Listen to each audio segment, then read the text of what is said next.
Mengejar target 70% masyarakat yang telah divaksin, kini program vaksinasi terus digencarkan di Muara Enim.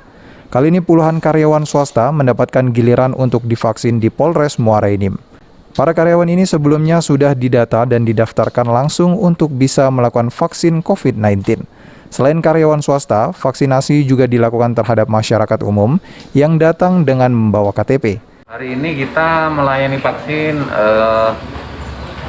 udah 3 hari ini kita melayani dari PT 98 ya, PT 98. Kemudian kita juga melayani masyarakat yang datang ke sini untuk dosis 1. Yang untuk semester 8, untuk terciptanya herd immunity di sana, di kawasan industri itu, kita sudah melayani hampir 1.000 orang sudah. Bawanya kepada masyarakat, bagi yang belum vaksin silahkan datang ke gerai vaksin Polres Muara Enim.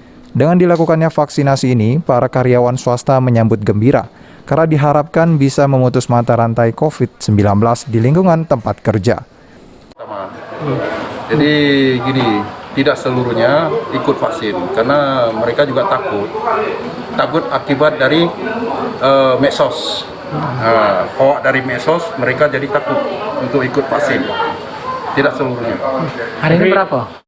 153. Himbauan kita seluruhnya harus sebaiknya divaksin untuk memutus mata rantai COVID. Sebelumnya, para karyawan perusahaan swasta ini sempat takut divaksin karena dari media sosial, namun kini mereka malah antusias untuk melakukan vaksin.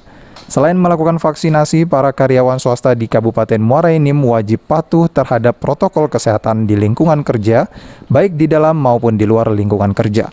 Mardiansah, PAL TV.